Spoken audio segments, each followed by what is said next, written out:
Hello and welcome to the Susanne and Sarah YouTube channel. I'm Susanne Moore, a realtor here in beautiful sunny Bend, Oregon with Realty One Group Discovery, and I'm also the founder of the Central Oregon Investor Network, which brings together investors not only from Oregon, but from all over the country to share resources with one another, learn from each other, and create more freedom in our lives through passive income from real estate investments. So today we are going to tackle the most complex real estate investor metric, IRR, which stands for Internal Rate of Return.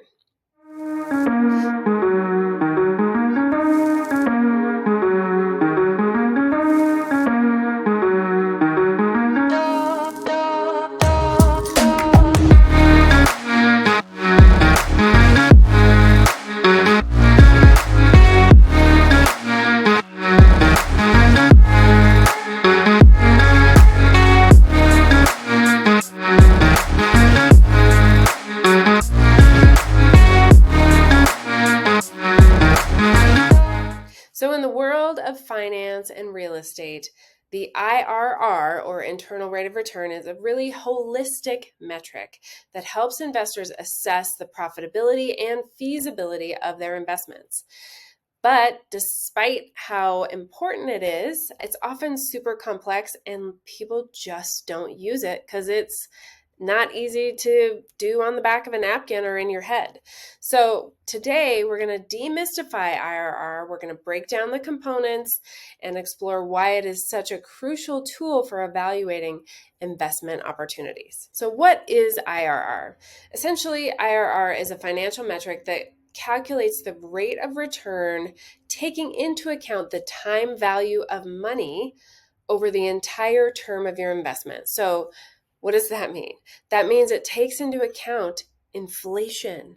It takes into account not just this one snapshot in time right now when you're buying it, but it takes into account the value of your money with inflation or deflation, and gives you a much more holistic picture of how the overall return looks for this investment. And that's in contrast to many other metrics like cash on cash return or cap rate that really are just a snapshot in time with the numbers you have now. So it doesn't take into account any inflation or deflation metric. So let's just talk about IRR in terms of real estate investments. It's used for a lot of different financial modeling and projections, but particularly for real estate investments, IRR helps you evaluate the potential profitability of a real estate investment. So the first piece is the project acquisition cost. So IRR is all about cash flows, inflows and outflows. So the first piece, like I said, project acquisition, is the initial cash outflow that includes purchase price, closing costs, renovation expenses. If you're paying a buyer's agent or any other costs, those are your initial cash outflows.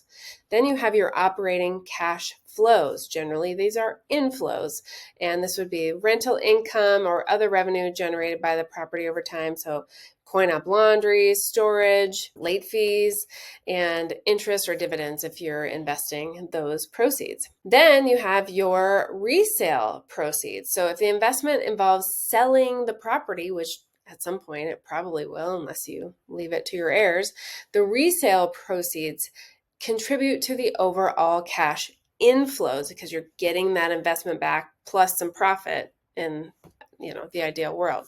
So why does IRR matter? Well, it gives you a comparative analysis. It really enables investors to compare different investment opportunities, leveraged, taking out a loan, and unleveraged, using your own cash, by providing a standardized metric for assessing those returns. So the higher the IRR, the more attractive the investment. And it's really fun to see how IRR can change depending on whether you are paying cash or using someone else's money. And spoiler alert, generally, IRR is going to be higher when you're using someone else's money because that initial cash outflow from you is smaller, right? So next up is risk assessment.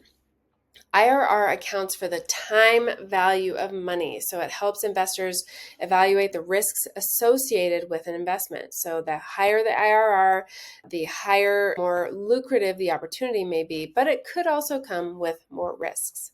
So IRR is a great decision-making tool, so you can make an informed decision about whether to proceed with a particular investment. If an IRR exceeds your required rate of return, maybe your required rate is 12%. If it's 15%, the project is probably financially viable. If it's below your threshold, then keep looking.